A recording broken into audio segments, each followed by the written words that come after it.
buying, selling, holding, avoiding. We're going to tell you most importantly why. And also, secondly, most importantly, how much. Of course, because value is important. And like Nato, he says, at the Dynasty Rewind, we don't hate players. We hate values. There it is. Let's start with the first one. What are we doing with Kyren Williams, Los Angeles Rams running back? He's now listed at the starter. Cam Akers is once again on the outs. Not super efficient on the ground outside of his 3 rushing touchdowns this past week, but he's getting work through the air. 12 targets through 2 games, which is great. Also, for the record, Zach Evans, a healthy scratch. So it is Kyren Williams. And listen, if you want to be that guy to get ahead of any potential injuries, Fresno State's own Ronnie Rivers is the direct backup to Kyren Williams. So there you go. There's your waiver wire ad. If you can't get Kyren, you can't get Jerome Ford. Nate, what are you doing with Kyren Williams? Are we buying, are we selling, holding, or avoiding? I think this answer might surprise some people. So explain yourself, my friend. I am avoiding, and I've kind of been avoiding Kyren Williams for a while, and I'm maintaining some of those priors. I'm not convinced yet that Kyren Williams is an NFL caliber starting running back who's going to hold on to this job through the next 14 games and be something for the Rams. I don't have that kind of confidence in Kyren Williams. Maybe Bob does, but I don't. All right. I have size concerns with him. It's an underwhelming offense. Puka Nakua's done well, but overall, the Rams' offense is not like a world beater or anything like that. He hasn't been efficient on the ground. The touchdowns, I don't think, are going to be consistent because of the offense that we just talked about. And, no receptions in the first game, despite similar usage snap-wise on receiving downs. So I think, he had a lot of receiving production just this past week, but so far through 2 games, it's a tale of one story and a tale of a different story in the receiving game. So I'm not yet ready to commit to him having that kind of production consistently through the air. So at this point, I'm avoiding him. I'm going to see how it goes another week or 2. At that point, maybe I'm willing to throw a third around. If he's still kind of this mid-tier rental running back. If I need help, sure, third.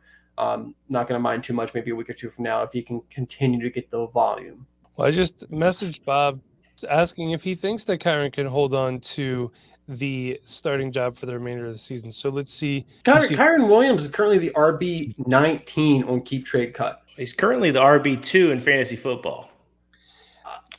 That's bonkers. Does matter.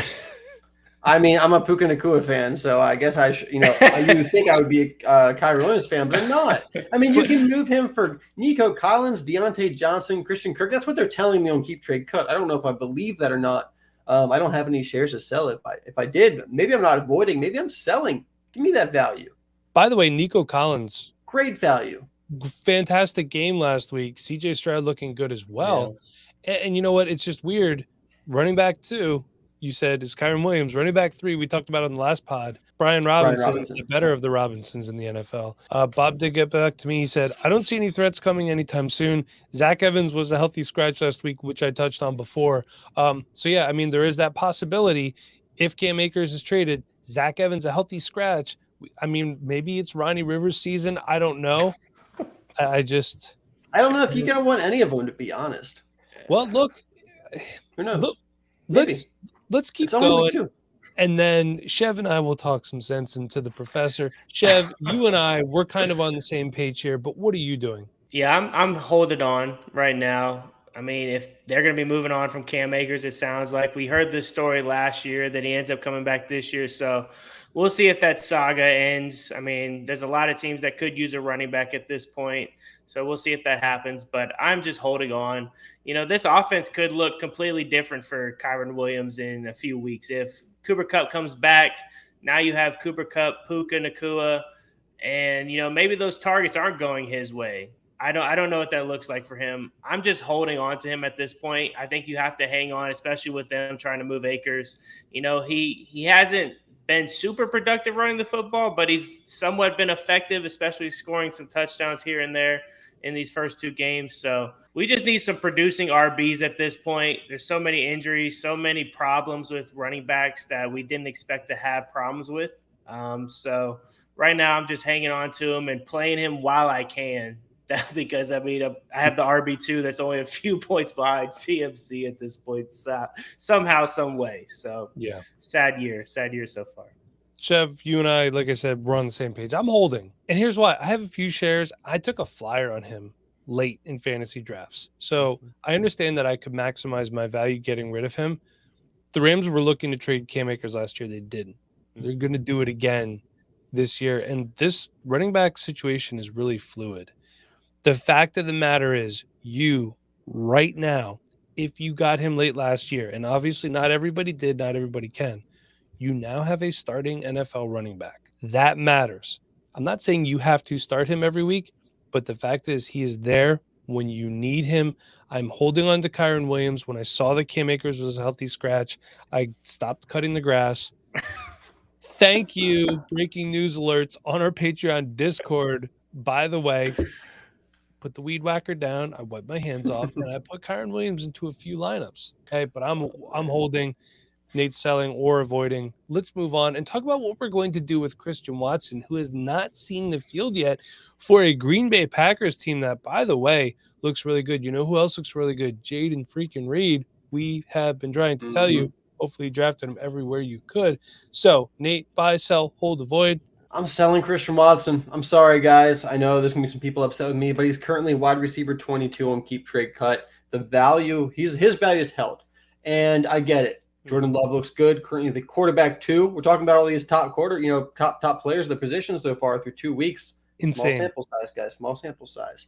But Jordan Love through 2 games, quarterback 2. His touchdown percentage right now is like 11%. That is completely unsustainable. Okay, the NFL average is like 4.2, and he's currently at 11%. So, we can expect that touchdown percentage to go down. And he was only thrown 52 attempts through 2 games, 55% completion rate, 29 completion. So, he's not out there giving anyone PPR points. He's only completed 29 passes through 2 games. I don't think their volume is there for Christian Watson, Jaden Reed, Luke Musgrave. Even Romeo Doubs has been good. He had a really good first game, kind of didn't do too much the second game. Jaden Reed did pretty well. And Musgrave has shown flashes throughout the entire time too. So here I think we have a lot of mouths to feed, which is something I was saying all offseason. I was trying to sell Christian Watson in the offseason because I thought the same thing. There's too many mouths to feed. They've drafted a lot of talent, a lot of weapons for Jordan Love. And these are weapons. We're seeing it. We're seeing it come to fruition. I don't think Jordan Love can sustain quite this level, but he has looked good. Excited about that because I have him in a good amount of places. But Christian Watson, currently wide receiver 22 on keep trade cut, like I said. I can sell him right now for Ramondre Stevenson, 2024 first. Swap him maybe for a wide receiver like Michael Pittman, Jahan Dotson, who we'll talk about a little bit later. Spoiler alert. I just like those guys more. I would rather have my bets placed there than someone on this Packers offense currently. Yeah, if somebody came to me with those offers that Nate came up with for Michael Pittman, I would definitely be looking to sell. But right now, I'm hanging on to our guy here.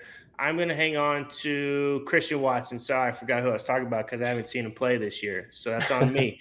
But I'm just holding on to him. I think we saw enough potential last year, and I've seen enough of Jordan Love to know that he's going to make smart plays in this offense. And I think some smart plays are going to be throwing the ball deep to Christian Watson. I think those plays are going to be coming. You guys talked about how all these other guys, Reed, Musgrave, Dobbs, all these dudes are making plays happen. I think Christian Watson has a lot of potential. I think he, like we talked about before when he was coming out, raw athletic potential. I still think there's a lot to be seen from his game. So I'm hanging on. Like I said, I've actually – I hate to say it, but Jordan Love has been doing very well as the QB for the Packers. He's just been consistent. He's been a guy that they can count on. He's not going to lose the game for him. He's going to do what he needs to do and make plays, and it's been good for the Packers so far. So I'm hanging on. I want to see him in this offense before just trading him away. I like that. I like where you're coming from, but for me, he's an avoid. Because I don't have any shares. I don't plan on having any shares. I like his talent. He was a raw prospect coming out. And we all said that. He's also missed time with soft tissue injuries, which was hamstring injuries, in each of his first 2 seasons. Okay. I'm really happy with how Jordan Love is progressing. He looks great. You guys talked about that. Watson's missing valuable time with him. That's not good. I was never in on his price. I'm not in now. I'm avoiding Christian Watson. I do not have any shares, so I'm going to stay true to myself. Let's talk about some more buy, sell, hold, avoid candidates. Let's talk about show favorite Jahan, aka Jahan Dotson. Nate, what are you doing with the Penn State product? Yeah, you guys know I'm holding Jahan Dotson. My most rostered player across all of my leagues, and believe me, I'm in way too many. I'm heavily invested in Dotson. I'm holding through 2 games. He leads the team in targets. He's tied for the lead through those games, and it's only like 11 targets so far. So the volume just overall hasn't been there. It has been spread out quite a bit. Curtis Samuel's been involved. Terry McLaurin looks good out there. Logan Thomas had a great time until he got hurt. And then Cole Turner's looked decent. John Bates has got some touches. Brian Robinson and Tony Gibson. A lot of mouths to feed in this offense too. Jahan Dotson, his efficiency was so great last year. And Sam Howell's actually looked pretty good. So I think this is going to mesh pretty well. Mike, I know, Hi. Chev as well. We got that tweet right before the show. He had a great percentage target share going into the game, first couple quarters, but then was shut out in the fourth quarter. I think there must have been some in-game adjustments there because, hey, Jahan Dotson's good. He creates a lot after the catch. He's a guy that can create his own yards. I always like that. And, he dominates targets when he's out in the field. So I'm holding on to Jahan Dotson. I'm not worried about it. The talent's there. The production's going to improve. The situation's actually better than I think many of us thought going into the season because Sam Howell's looked pretty good. All right, so the audio technical guys are not letting Nate talk about the Washington Commanders anymore. So, Chev, we're just going to kick it right to you. And what are you doing with Jahan Dotson? I just hope somebody looks at me like Nate looks at his computer right now. That's all I can ask for in my lifetime. I'm holding on to Jahan Dotson at this point. Just a really slow start to the season. I'm not really too worried at this point. It's only 2 games. Let's relax a little bit. Commanders are rushing the football pretty effective right now with Brian Robinson. So I like what they're doing there. I just think they're going to let it fly a little bit more down the line. I mean, I feel like there's going to be some tough competition when they start playing against teams in their division. So I think it's going to be a lot more passes coming their way, once the bigger games show up. So I'm hanging on. There's no reason to get rid of him at this point. All right, so let's move on to our last player of the episode, and that is going to be Eagles running back DeAndre Swift. A bust of a week 1 and a boom of a week 2.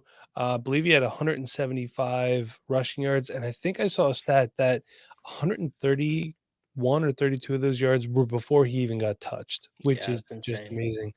So do we trust him going forward in our fantasy lineup, or are we looking elsewhere? All right, so Nate, what are you doing with Eagles running back DeAndre Swift? Buying, selling, holding, avoiding. Right now, I'm selling DeAndre Swift. People are desperate for running backs right now. You might be desperate for running backs, so maybe you don't need to sell DeAndre Swift if he's like one of your 2 startable running backs. But if you have an excess, I like the idea of moving on from DeAndre Swift. It shouldn't be a thing that Swift got his usage because Kenneth Gainwell was injured, but it is. I'm not just like making that up. Like that is just fact, unfortunately. And do I expect the Eagles coaching staff just be like, oh, well, Swift is our number 1 running back going forward? No, it's still going to be a timeshare. They're going to ride the hot hand. DeAndre Swift's not going to have the hot hand every single night. And, he can't continue that same exact kind of production. I mean, 6.3 yards per carry, that's not going to happen every single game. They're not going to ride him like that every single game. We've also seen DeAndre Swift struggle to stay healthy when given, that volume, stay healthy consistently. So I'm moving on. There's only 3 receptions for 6 yards against the Vikings. That's where Swift has really made his money in the past through the receiving game. If I have to rely on Swift in the running game with Kenneth Gainwell out, who was the number 1 back on first and second down, this just screams like a sell opportunity to me. I'm very happy to get a 2024 first for DeAndre Swift, which I think you totally should be able to get after his showing. With how the running back position looks right now, you should be able to get a 24 first for DeAndre Swift. Yeah, and I'm in the same boat. If you can sell him for a good amount, I think now's the time. Or you might be a competing team, and he might be a running back that you only have left at this point. You might have to hang on to him just to play him. That's where I'm kind of at on him. If you have him, I feel like you can hold him and be just fine. I mean, he had to have a lot of touches to get that amount of yards, but, that offense is one that if they could just stick with 1 running back, I think it would do pretty well, especially a guy like DeAndre Swift, who we thought could do a lot in the passing game and in the running game. So, yeah, I think if you have him, you're holding, or if you're trying to move him for maybe a first next year or something crazy like that. I'm holding is what I'm doing. And I actually think he made the case that the Kenneth Gainwell as a starting running back should be over. Really, it should have been over on the third drive of the Patriots game, opening day. He should be the lead back going forward. Now, when I say lead back, I don't think he's going to get the volume that we saw this last week. Let's not forget, Boston Scott got hurt, Kenneth Gainwell was out, and apparently Rashad Penny is so bad that he can't get on the field. He did look good, and honestly, I hate trading for running backs in season. It is, in my opinion, the worst position to try to trade for in season because we see how fluid this position can really be. It's really, really tough. So I hate to do it unless I absolutely have to. I'm holding DeAndre Swift.